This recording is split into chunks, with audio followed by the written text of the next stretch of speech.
E o Palmeiras está se livrando de um dos jogadores que causaram o pior custo-benefício da história recente alviverde. Vídeo de hoje do canal do Nicola dá todos os detalhes desse assunto e fala também sobre o Corinthians. Juliano perdeu muito espaço desde a chegada de Vanderlei Luxemburgo e, ao que parece, irá embora num futuro não muito distante. Já o São Paulo vai ou não aumentar ingressos? O presidente Júlio Casares trouxe uma resposta sobre o tema. Falo também sobre as últimas do mercado. Risco de o Palmeiras ficar sem poder jogar no seu estádio durante várias rodadas importantes do retorno do Brasileiro. Tem ainda tudo sobre o Grêmio de olho em outro atacante de lado de campo. Vou contar sobre bastidores, finanças e muito mais. Antes, deixa eu só me apresentar. Jorge Nicola, jornalista esportivo. Se não me conhece, passei por Diário de São Paulo, TV, ESPN, passei pela Rádio Bandeirantes, Bradesco Esportes FM, entre outras. Hoje, além desse canal, tem um blog na Itatiaia. E a missão por aqui é deixar você por dentro das últimas do seu time do coração. Para não perder nada, aperta o botão vermelho de inscreva-se e ative as notificações. Combinado? Bora contar que todo esse conteúdo é um oferecimento de aposta ganha. Tô colocando na tela os jogos do Campeonato Brasileiro desse sábado com os meus palpites para te ajudar na hora H. Corinthians e Cuiabá. Pensei. Cuiabá tem ótima campanha como visitante, mas vou de Corinthians. Atlético Mineiro e Red Bull Bragantino. O Galo em recuperação vai vencer o time paulista. Já Botafogo e Fortaleza, jogo complicado, mas o Botafogo, líder do campeonato, seguirá com mais 3 pontos. Bahia e Cruzeiro, outro jogo de difícil prognóstico, mas estou imaginando que a equipe de Pepa sairá de Salvador com os 3 pontos. E você, manja de futebol? Então vem me desafiar, mandando seus palpites. Para participar é só pegar o link que está no comentário fixo, já faça seu cadastro agora mesmo na aposta ganha. Toda a sorte do mundo. Bora começar o vídeo com o tradicional giro de notícias. Primeira informação é sobre o Santos, que descobriu que 2 atletas pagaram para serem aprovados em um teste no Sub-20. O Santos acusa 2 empresários de terem feito esse esquema, inclusive levou os atletas a uma delegacia de polícia para registro de boletim de ocorrência e vai até as últimas consequências contra esses empresários. Quero falar também sobre o Goiás, que anunciou nesta sexta-feira contratação de Armando Evangelista, treinador português de 49 anos de idade. Ele foi o grande nome do último campeonato português, levando o pequenino Arouca ao 5º lugar na classificação geral, só ficando atrás de Sporting, Porto, Benfica e Braga. Bora falar também sobre Tati Castellanos, lembra dele?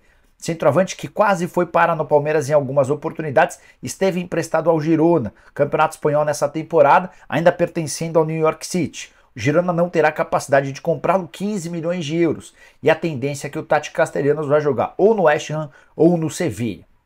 Para completar o giro de notícias, contar que o ex-zagueiro São Paulino Miranda esteve no CT nessa sexta-feira para rever os amigos. Miranda, que recentemente foi ao ginásio do São Paulo acompanhar uma das partidas da final da NBB.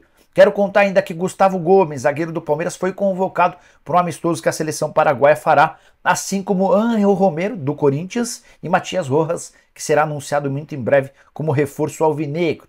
Para completar, finalizar de vez, quero falar sobre o Vasco. O atacante Ryan, das categorias de base, tratado como uma grande joia do clube, conseguiu convencer Maurício Barbieri de que pode ser uma peça importante para o confronto desse domingo contra o Internacional no Beira-Rio.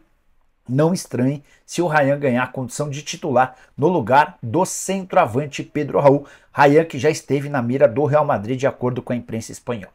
Hora de falar sobre um veterano em baixa no Corinthians. Eu me refiro a Juliano. Desde a chegada de Vanderlei Luxemburgo, o Juliano tem perdido espaço. Logo, Juliano, dono de um dos salários mais altos do Corinthians, algo na casa dos 800 mil por mês. Luxa está a 11 jogos no Corinthians, você sabe. Aproveitamento do Luxemburgo, inclusive, bem ruim. Contei para vocês que, apesar de Duílio Monteiro Alves assegurar que ele está garantido, se os resultados continuarem a não aparecer, Luxa vai cair. Mas, enquanto o Luxa está, Juliano vai colecionando a condição de reserva. Dos 11 jogos do Luxa, Juliano só foi titular em 2. Com detalhe, em outros 4 saiu do banco de reservas, ou seja, esteve em 6 dos 11 jogos. Em outros 5, ele foi para o banco e nem sequer foi utilizado. A curiosidade é que antes da chegada do Luxemburgo existia um burburinho, um rumor de que o Juliano teria seu contrato estendido, o vínculo acaba em 31 de dezembro. Se o Luxemburgo permanecer no timão, a chance de renovação é praticamente zero. E o ciclo do Juliano no Parque São Jorge deve se encerrar no fim dessa temporada. Você ficaria com o Juliano? Acha que ele está sendo mal aproveitado? Ou tem que ir embora mesmo? Use o espaço para comentários e deixe a sua opinião. Combinado?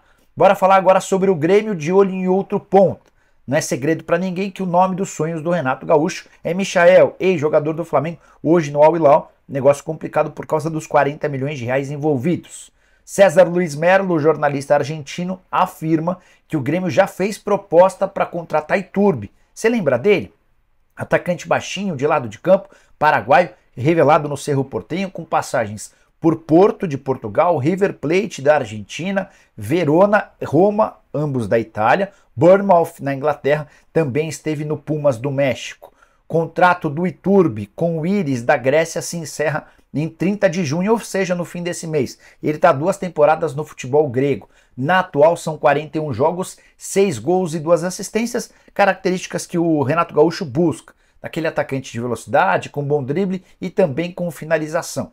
Bem mais barato do que o Michael por conta do fato de estar livre no mercado. Seria o plano B, caso as negociações com o Michael não avancem. Também, segundo o César Luiz Merlo, o Grêmio já fez uma primeira proposta que não foi aceita pelo staff do Paraguai. Hora de falar sobre o Palmeiras e um dos piores negócios da história recente feita pelo Verdão.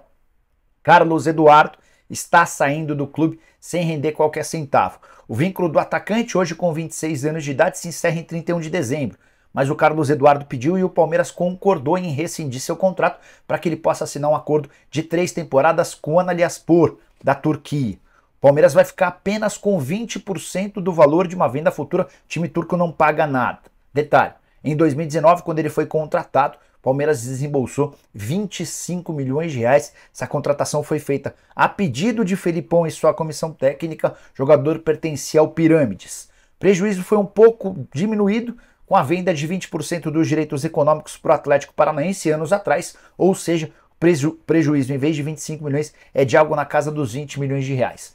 Difícil imaginar que o Carlos Eduardo se valorize lá no futebol turco e possa render numa próxima venda um dinheiro bom para esses 20%. Para completar, porque desgraça pouco é bobagem, o Palmeiras ainda tem mais 10 milhões de reais a pagar para Leila Pereira, que havia emprestado esse dinheiro quando da compra do jogador. Faz parte daquele pacote, daquela bolsa de dinheiro utilizado pelo Palmeiras com empréstimos da Leila para contratação de jogadores. Antes de mudar de assunto, só mais uma informação do Palmeiras, informação trazida pelo UOL super importante. O Palmeiras pode ter bem pouco seu estádio, o Allianz Parque, no retorno do Campeonato Brasileiro. De acordo com Danilo Lavieri, o Palmeiras só tem 3 jogos garantidos no retorno dentro do seu estádio, contra Goiás, São Paulo e Bahia. Por conta da realização de shows, já dá para cravar que 4 jogos não acontecerão no Allianz. São eles: Atlético Mineiro, Atlético Paranaense, Inter e América. Para piorar, uma eventual semifinal de Libertadores também pode deixar de ser no Allianz Parque. Vale a lembrança de que o Palmeiras já jogou contra o Cerro Porteño nessa temporada pela Libertadores no Morumbi, exatamente por conta da realização de um show. Não bastasse isso, ainda tem 3 jogos do Campeonato Brasileiro que até podem acontecer no Allianz, mas com uma capacidade reduzida. É que por causa de shows vai haver a montagem de um palco e a parte de trás desse palco será toda interditada. Torcedores não poderão assistir ao jogo de lá. São os confrontos contra o Cruzeiro, o Vasco da Gama e o Fluminense. Como é que você vê essa questão envolvendo Palmeiras e W Torre? Só uma lembrança importante: o Palmeiras não tem autonomia nenhuma em relação a datas do estádio. Se a Real Arenas, que é a empresa contratada, criada pela W Torre, escolher algum show, o Palmeiras é obrigado a não realizar suas partidas por lá. Em compensação, o Palmeiras ficaria com um percentual das receitas geradas por esses shows e eventos. Já são 127 milhões de reais que não foram repassados ao Verdão pela W Torre e pela Real Arenas. Hora de falar sobre o São Paulo. O tricolor pretende aumentar o preço dos ingressos? Essa pergunta é pertinente, levando em consideração que o São Paulo começa em pouco tempo a disputar fase decisiva da Copa do Brasil, classificado para as quartas de final, confronto contra o Palmeiras, e também vai para o mata-mata da Sul-Americana. Classificação como primeiro lugar do grupo está praticamente encaminhada. O São Paulo só deixa de ser primeiro se perder por 5 gols de diferença para o Tigre na partida que encerra a fase de grupos. Vale a lembrança de que o São Paulo tem tido uma média de 45 mil torcedores por partida, só atrás do Flamengo, a segunda maior média de público. Mas, em compensação, é o clube entre os grandes com o menor ticket médio de ingressos, aquele que cobra menos ingresso. Então, o São Paulo já se prepara para aumentar o preço dos ingressos, especialmente para os jogos contra o Palmeiras na Copa do Brasil e na fase de mata-mata da Sul-Americana. O presidente Júlio Casares foi perguntado sobre esse aumento pelo repórter Eduardo Afonso em entrevista na ESPN nesta sexta-feira. O presidente Júlio Casares não descartou o aumento, mas assegurou que aqueles setores populares, os 9 mil ingressos de arquibancada e os 4 mil ingressos de numerada para as pessoas de menor poder aquisitivo, esses terão seus preços mantidos, mesmo com a elevação de ingressos para outros setores. É a forma que o São Paulo encontrou para prestigiar e para incluir torcedores com menor poder de renda. Para fechar sobre o São Paulo, cheguei a ler que tem jornalista cravando que Marinho ficou muito perto de ser jogador do São Paulo antes de gravar o vídeo. Conversei com um dirigente do Tricolor, essa pessoa garantiu que não houve qualquer avanço nas últimas horas em relação ao Marinho. São Paulo vai esperar até o fim de semana. Se não tiver qualquer novidade, o Tricolor cogita ir para um plano B, abrindo mão do atacante do Flamengo. Você curtiu o vídeo? Deixa like, se inscreve. A gente volta às 7 com o programa do Nicola. Aguardo vocês, abraço, tchau!